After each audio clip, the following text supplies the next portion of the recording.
Hello mga kaibigan, mga kasangga, mga kasulibay, mga kasambali. Magandang araw po muli sa inyong lahat diyan, mga patuloy na sumusubaybay at nanonood nitong aking mga videos.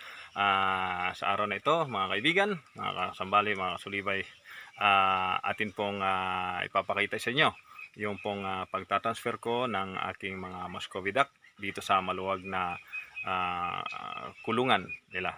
Sapagkat yung pong first batch ay malalaki na, supposed to be sa April 20, so may mga ilang araw pa po para i-transfer ko sila, pero kailangan ko na rin po silang i-transfer. Actually nasa 53 days na po sila sa ngayon, so na schedule ko po sila na i-transfer na at para ma-disinfect ko rin po yung pinanggalingan nila, sapagkat yung second batch ng mga sisiw ay akin po silang ilalagay din doon. So halina po't samahan niyo ako sa pagkakataong ito at tunghayan natin ang ating konting adventure dito sa aking mga alagang pato.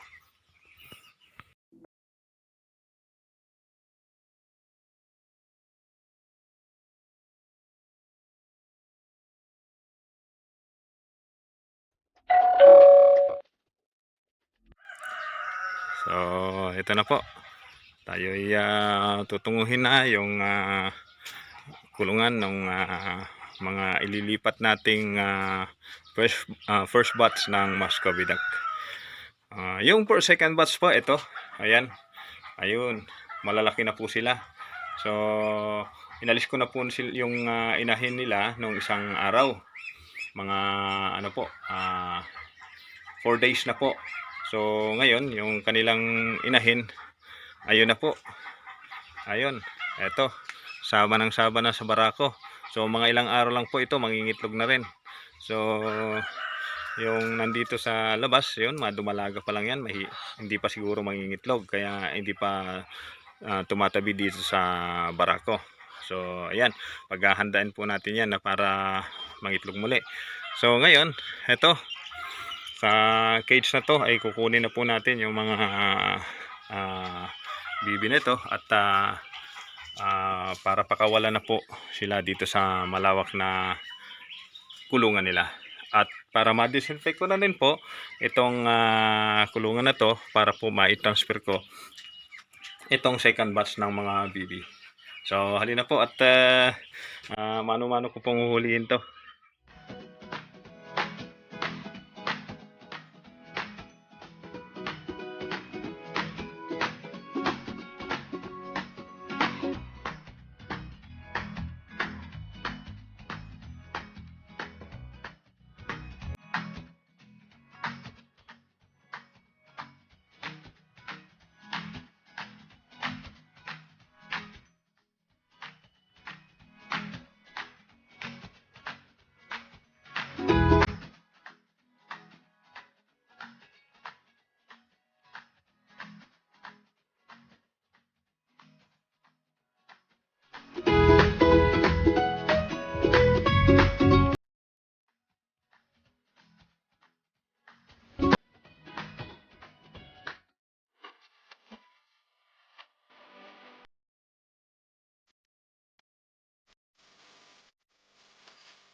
So, ayan na po sila.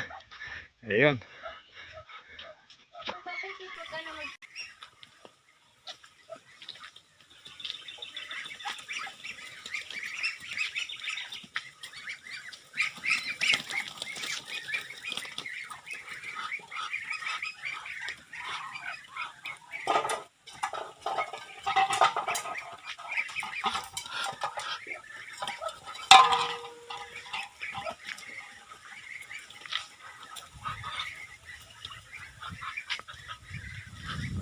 So, ngayon ito, malinis na. Wala nang laman itong kulungan na ito. At lilinisin po natin ito mamaya. Alisin ko po yung mga dumi na yan. Tapos ito yung kanilang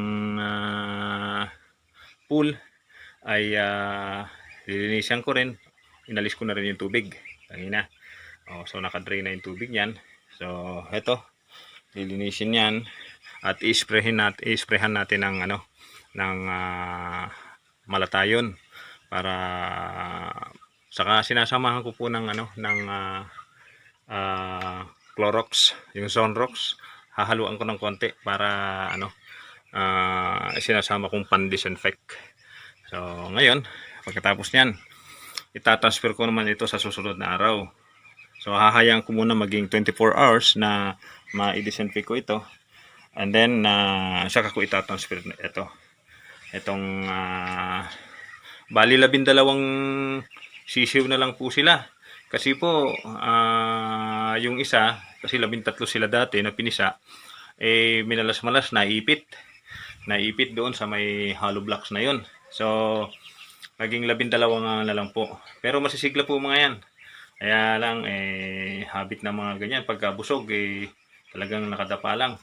Pero maya-maya, pag binigyan ko ng pagkain yan, kakain na naman. So, ganun lang. At nakakaaliw naman ang pag-aalaga ng mga Muscovy duck. So, ngayon, ayun sila sa sulok. Nakakatuwa mga bagong lipat na Muscovy duck. Ayun. Ito sila. Ang bilis pong lumaki. Ang edad po ng mga yan ay 53 days lang. 53 araw lang po sila. So tumutubo na yung kanilang pakpak, nag-uumpisa ng tumubo. Pero ang plano ko po talaga, dapat sila ay transfer dito sa malaking kulungan ng eksaktong 60 days. Pero isang linggo pa po yung natitira, kaya lang ibig ko nang mailipat sila para makagala-gala, lumakas lalo yung katawan nila. Ayan po. So ang gagawin natin, ito yung kainan nila. Lalagyan natin ng pagkain. Kukuha po tayo ng pagkain.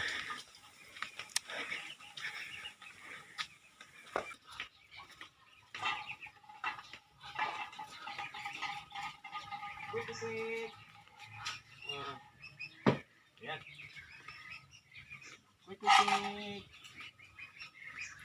So ito po, lalagyan po natin sila ng pagkain. At para mapakain po natin sila. Okay. So quick. Ito po ay may feeds po ito at pinaghalo pong darak o rice husk. Yun po ang ilalagay ko dito na pagkain nila. So, gustong-gusto po nila to. Ayan. Mayroon din po kunting kanina, may bahaw. Isinama ko rin po diyan. So, yun po, gusto nila yan. Ayan. Dati, pinapakain ko sila na walang tubig. So, nung nasanay na sila na yung kanilang pagkain ay hinahaluan ko ng tubig. Yun, gustong-gusto po nila yun. So ito pong barako, lalagyan natin ng pagkain nila. Halika barako, dito. Ito yung iyo. Ayan.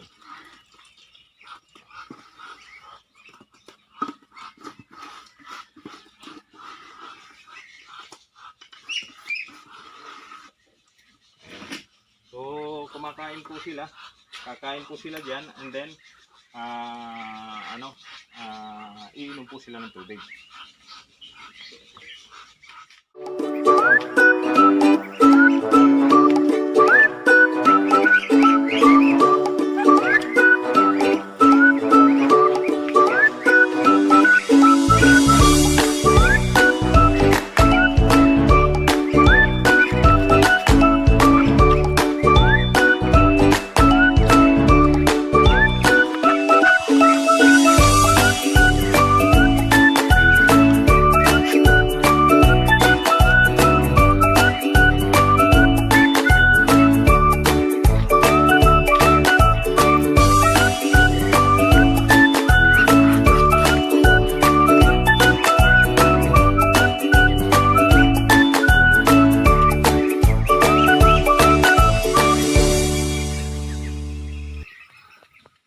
Ayan po, tinaboy, medyo inakay sila dito sa may swimming pool. Ayun. Bagong palit po yung tubig na yan. Pero wala pa yata sila sa mood para maligo. Ayun.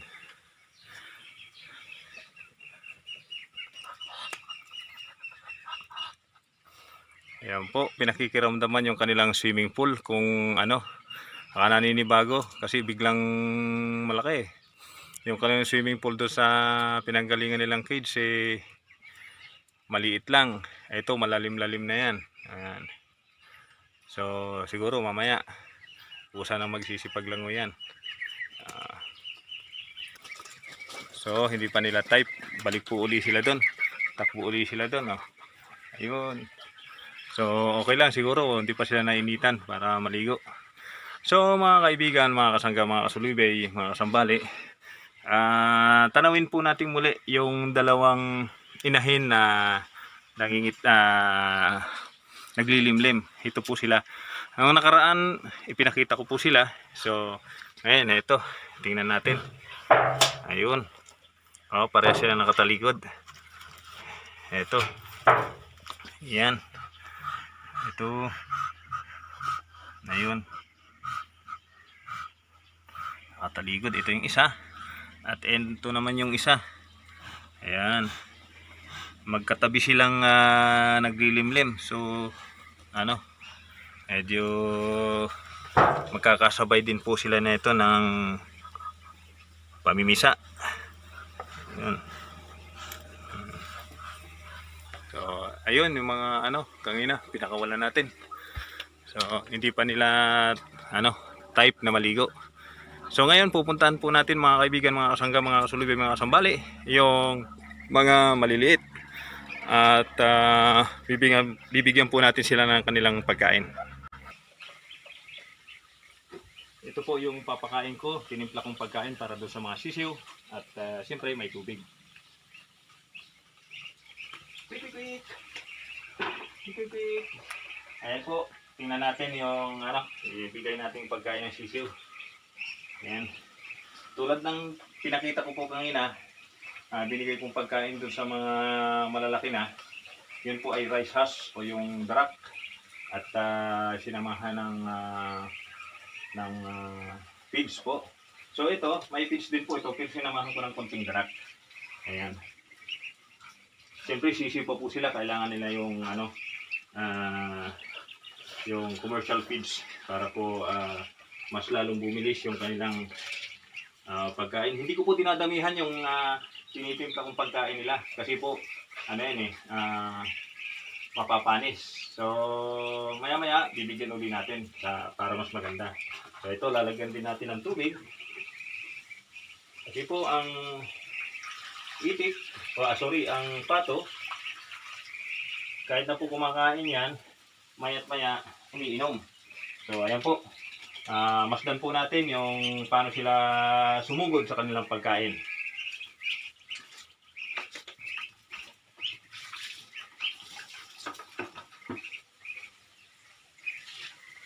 So ayan po, talagang gutom na gutom sila. Ayan. Sayang, nabawasan ng isa, 13 sana eh. So, naging 12 na lamang. So, ayan. Ayan, tuwan-tuwa sila, gutom na gutom, ata. Ayan. So, kapag ganito po yung habit ng mga Muscovy duck natin, mabilis po silang lalaki katulad ng mga unang batch.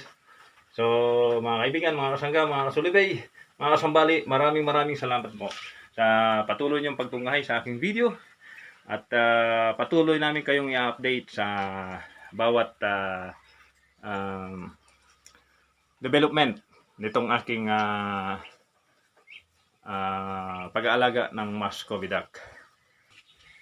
So hanggang sa muli mga kaibigan, mga kasangga, mga kasulibay, mga kasambali, maraming salamat at sana patuloy niyo akong suportahan sa aking mga vlogs at ganoon din po kayo. Kayo po ay laging patnubayan ng ating puong may kapal. Maraming salamat po. God bless po sa ating lahat.